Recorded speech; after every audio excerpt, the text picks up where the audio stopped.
কাছাৰৰ শিলচৰ কালাইন পথৰ ভাঙ্গাৰপাৰৰ ওচৰৰ হাৰাং নদীৰ ওপৰত থকা ক্ৰেক দলংখন নিৰ্মাণৰ কাম আৰম্ভ কৰা হৈছে। ইয়াৰ ফলত বৃহত্তৰ অঞ্চলৰ মানুহৰ মুখত হাঁহি উঠিছিল। কিন্তু ঠিকাদাৰ আৰু বিভাগীয় কৰ্তৃপক্ষৰ চৰম উদাসীনতাৰ বাবে দলংখনৰ কাম কেতিয়া সমাপ্ত হ'ব তাৰ কোনো সময় সীমা নাই। ফলত জনজীৱন ব্যাহত হৈ পৰিছে। সেই দলংখনৰ কাষতে এটা অস্থায়ী হিচাপে পথ নিৰ্মাণ কৰা হৈছে সৰু সৰু গাড়ীবোৰ চলাচল কৰিবৰ কাৰণে। কিন্তু প্ৰায় সময়ত সেই স্থানত যান-জঁটৰ সৃষ্টি হৈ থাকে আৰু দুৰ্ঘটনা সংঘটিত হয়। ৰাইজৰ অভিযোগ দলংখনৰ কাম অতি সোনকালে সমাপ্ত কৰিবলৈ বিভাগীয় কৰ্তৃপক্ষক অনুৰোধ জনাইছে। Bureau report, Arunodoy Assam. এই ব্ৰিজখন এতিয়ালৈকে যেনেকা কাম হৈছে আমাৰ অনুমানিক আৰু 2 বছৰ লাগিব নেকি। কিন্তু এই হাৰাং নদীৰ ওচৰতে আমাৰ গড় হয়। আমি সদায় দেখিছোঁ যেতিয়া বৰষুণ আহিব আমি য'তে খাৰা হৈ আছোঁ ইয়াতে পানী আহি যায়, এই ওপৰৰ পৰা পানী গুচি যাব।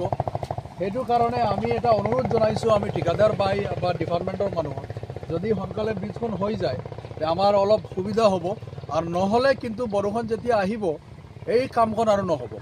এই কামখন নহ'ব। এই যিটো বান্ধ দিছে সিহঁতে কেঁচা মাটি দি দিছে, এইটো বান্ধখন ফাৰ্ষ্টৰ বৰষুণৰ লগত গুচি যাব। এতিয়াও ইমান কষ্ট হৈছে।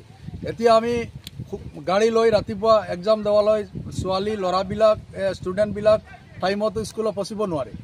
সদায় ৰাতিপুৱা যিমান জাম হয় গাড়ী ব্লক হৈ যায়। সেইটো কাৰণে দিনতো জাম হয়। চাওক এতিয়া আপোনালোকে গাড়ী এতিয়া দেখিছোঁ অলপ আগতে আমি মানে 2টা গাড়ী ক্ৰছিং, এটা গাড়ী নদীত যোৱা সম্ভাৱনা আছিল। তো যাৰ কাৰণে আমি এটা অনুৰোধ জনাইছোঁ ডিপাৰ্টমেণ্টৰ অধিকাৰীসকলক আৰু এই ব্ৰিজখনৰ ঠিকাদাৰ যোনে ব্ৰিজখন ঠিকা লৈছে। আমি আগতে ধন্যবাদ জনাইছিলোঁ সেইজনক যে ব্ৰিজখন আৰম্ভ কৰিছে, সোনকালে হৈ যাব। কিন্তু এতিয়া আমি বাধ্য হৈছোঁ আকৌ নিউজ কৰিবৰ কাৰণে আপোনালোকৰ মাধ্যমে আমি জনাব বিচাৰিছোঁ যে ব্ৰিজখন যদি সোনকালে নহয়, কিছুদিনৰ ভিতৰত যদি নহয় আৰু এইটো কাম নহ'ব, আমি এইটো ৰাস্তাই যিমান গাড়ী অহা যোৱা কৰি আছে সেইবিলাক গাড়ী যাব নোৱাৰিব, মানে বন্ধ হৈ যাব। এতিয়া বৰষুণ দিলেহে কামটো বন্ধ হৈ যাব, এইটো চিয়ৰ। আমি এই নদীখন পাগল নদী হয়, যেতিয়া বৰষুণ আহিব এইটো নাথাকে আৰু এইটো আমি গেৰেণ্টি কৰিছোঁ। তো আমি বাৰ এটা অনুৰোধ জনাইছোঁ যাতে ব্ৰিজখন ইমান সোনকালে হৈ যায়। কাম চলি আছে কিন্তু একদম শ্ল' চলি আছে। বহুত দিনৰ পৰা এই খালী লাখলিৰ কিবাকিবি কুটিখন লগাইছে সিহঁতে আৰু একো কাম হোৱা নাই, যাৰ কাৰণে বহুত লেজি হৈ যাব। আমাৰ কষ্ট হ'ব, এই ৰাস্তাটো পূৰা ব্লক হৈ যাব।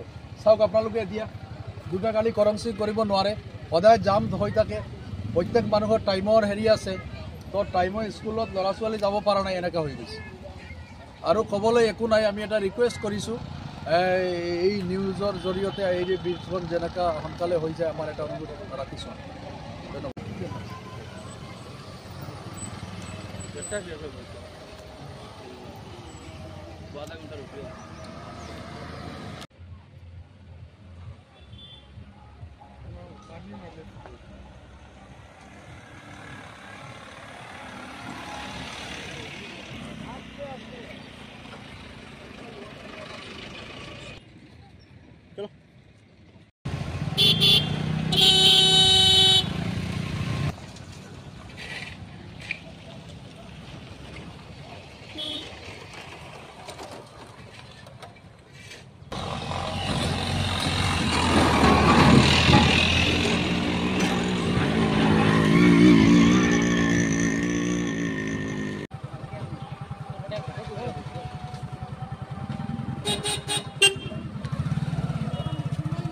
ৰাস্তা হইতে হবে।